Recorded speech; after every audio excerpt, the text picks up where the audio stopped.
Another angle that we could talk about is how those universities that do cater to a smaller audience, like 200,000 or less, have benefited from legacy admissions and from multiple generations attending the same college. But that is not immune from declining birth rates as well. As people have fewer and fewer children, right? The legacy admissions is not immune from that either.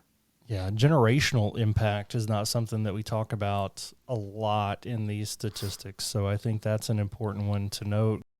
Welcome to the EduData Podcast, a podcast that serves as your weekly guide to the data driving higher education. We are your hosts. I'm Jamie Boggs. And I'm Timothy Davis. Join us every Friday for weekly breakdowns of the most important data, trends, and topics in higher education. The EduData Podcast is a part of the Enrollify network, a robust collection of podcasts designed to help higher education professionals like you grow. Explore our other shows at enrollify.org or check out some of my personal favorites linked in the show notes below. Enrollify is made possible by Element 451, the leading AI-powered, all-in-one student engagement platform, helping institutions create meaningful, personalized, and engaging interactions with students. Learn more at element451.com. All right, welcome back to the EduData Podcast, your resource for navigating the landscape of higher education data. I'm Timothy Davis, and joining me today is my co-host, Jamie Boggs. Hey, Jamie. Hey, Timothy, happy to be here. Really excited about this topic. Obviously, it's got some negative connotations, but it's super important to discuss, so I'm glad we're able to. For sure. Get us started.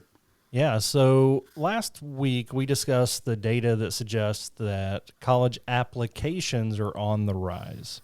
Again, that doesn't mean more applicants necessarily. A lot of people are just casting a wider net, so they're submitting more applications, and it may make that a little bit misleading. And it makes us question, what's the trajectory moving forward? So today we're going to shift gears and talk about that. What are trends suggesting that future enrollment numbers don't look so great? Like, we may be in for a more competitive landscape moving forward. We're going to talk about the significant impact of declining birth rates on colleges and universities, painting a unique picture for challenges and opportunities for future students, families, and for institutions moving forward.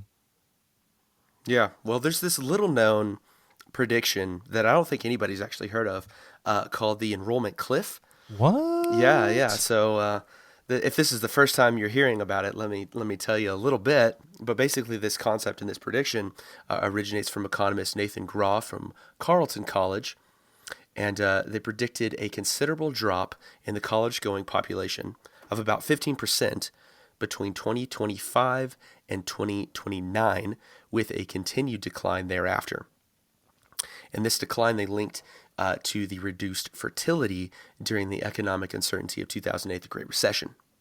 So we'll break that down and what that looks like for future populations and institutions in this episode, but the premise is pretty basic. If fewer babies are born in 2008, then there are fewer college-eligible young adults 18 years or so later.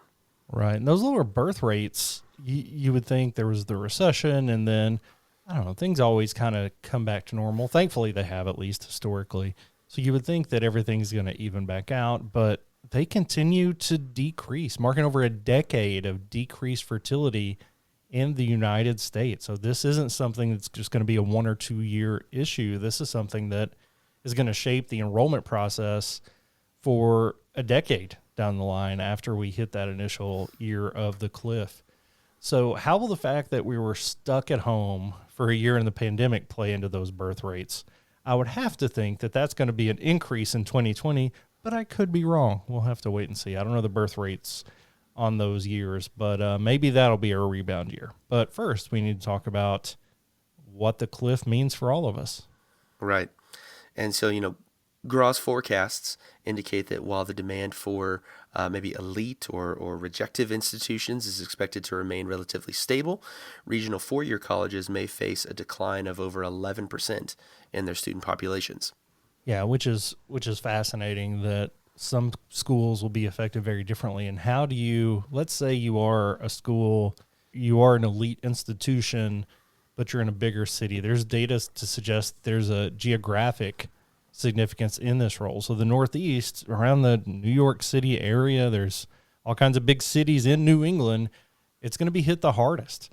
It's believed that the more rural areas in the Midwest and the mountain states could see an increase in student demand due to there being fewer colleges, fewer students. So perhaps the big cities are going to be hit harder, but the elite institutions are not going to be hit as hard. So what if you're an elite institution in a big city? What does that mean for you? Or what if you're a four-year school in the middle of North Dakota? What does that mean for you? So there's so many angles to look at this that it's I don't know, it's very difficult to predict what it means for your institution, but we need to start thinking about that now, if not a year ago. Another angle that we could talk about is how those universities that do cater to a smaller audience, like 200,000 or less, have benefited from legacy admissions and from multiple generations attending the same college. But that is not immune from declining birth rates as well. As people have fewer and fewer children, right?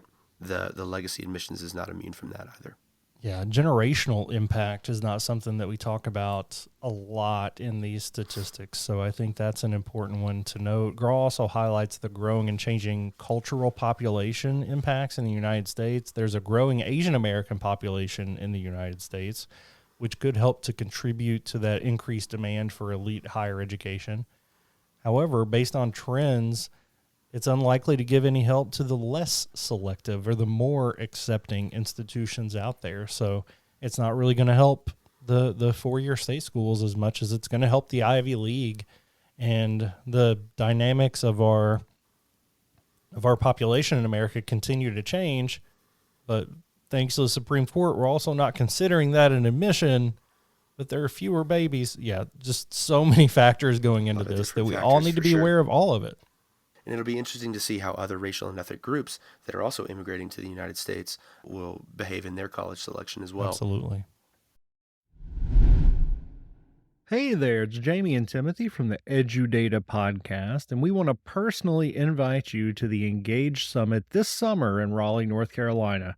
The theme of the conference is AI Got You. We're not just talking theories. This conference is your guide to understanding and applying AI at your institution. By the end, you won't just get AI, you'll be ready to lead your campus through an AI transformation. It's for everyone who wants to use AI to level up everything you're doing. Whether your focus is to recruit or retain, the summit offers a platform to learn, network, and bring back actionable insights to enhance your student engagement strategies. I hope you'll join us and some of our favorite Enrollify creators like Jamie Hunt, Dustin Ramsdell, and Artis Cadu in Raleigh on June 25th and 26th. Use the discount code Enrollify50 and you can register for just $99. You do not want to miss this, so join us at the Engage Summit this June. Learn more and register at engage.element451.com. Can't wait to see you there. But for colleges and universities, this translates into fewer tuition dollars and budget constraints, potentially leading to program cuts and even closures. And that's why it's so important to start preparing for the decline now and anticipating it. Now, it's important to recognize these predictions aren't set in stone. They're based on sheer number of available college-age, college-going students. So banking on demographic changes, if you're trying to say, oh, well, we usually cater to this population, which is actually growing, that's still pretty risky. Or even to say, you know what, our population's the biggest decline, we're going to be in real trouble, may not necessarily be the case. And even though there's an increasing population of Asian and Hispanic Americans right now, we can't expect that that's going to offset the number of overall births that are happening in the overall population of the country. So I wouldn't bank on certain populations to save your 2028 enrollment class. I think you need to start planning for other options. And another strategy that we're seeing a lot of emergence around is retention and successfully keeping students for their 4 years and incentivizing them to stay at your institution. There's a phrase that it's easier to keep a customer than to lose one. And I think that consideration could become much more prevalent. Much more expensive to gain new customers than to retain customers. Absolutely. So keeping students and tapping into the transfer market will require more attention in the coming years to maintain budgets as long as possible. And, we're talking about a decrease in 18 to 20-year-olds hitting more of the non-traditional market. I think could be a big way to help decrease that gap. I don't know that it's going to fix it, but if you put enough little pieces in place, then it can make a big difference. And marking is going to be paramount during this time, during this recruiting process, when it's going to be even more competitive than it already is. I worked for a marketing agency during the height of the pandemic, and schools were freaking out and panicking, and everybody was kind of desperate of fewer people are going to school. What are we going to do? And it's going to get even more competitive in the future because of this. So a smaller student pool, you got growing budgets. That's a really dangerous combination. So keeping up with the economics of supply and demand for students, their availability is critical. Get creative, get active, get busy trying to create a pipeline of students. We usually start the recruiting process, freshman, sophomore year of high school, just letting them know we're here.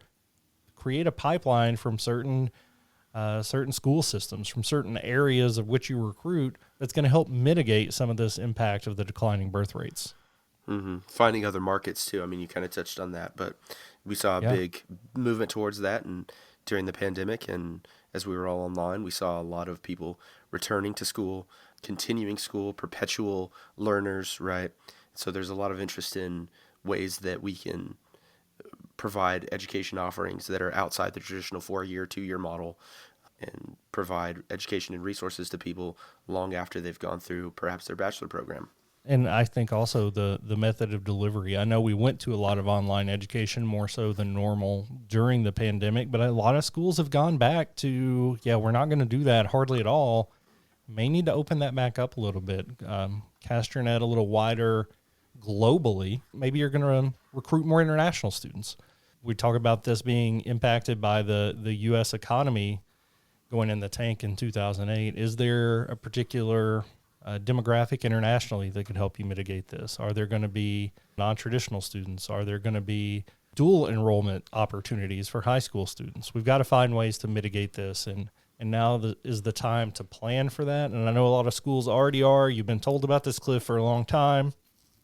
But the more data we get, the more it suggests that it's going to be a long-term problem. So we're not looking how to close this gap for 2 or 3 years. We're looking, what does it look like long-term if we're seeing a 10 to 15% decrease in available students for my institution and for my area?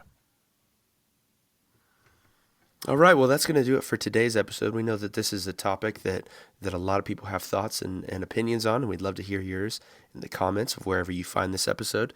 Let us know, and let's have a conversation about it and what your institution is doing or what your thoughts are on this data. Until next time, this has been the EduData Podcast. We'll see you in the next one. The EduData Podcast is part of the Enrollify podcast network. If you like this podcast, chances are you'll like the other Enrollify shows too.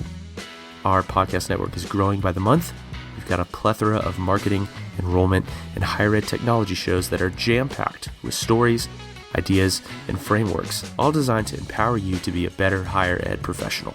Our shows help higher ed marketers and admissions professionals find their next big idea and feature a selection of the industry's best as your hosts. Learn from Jamie Hunt, Artis Cadu, Dustin Ramsdale, Jeremy Tiers, and so many of your other favorite leaders in higher ed. Enrollify is made possible by Element 451, the leading AI-powered all-in-one student engagement platform helping institutions create meaningful, personalized, and engaging interactions with students. Learn more at element451.com.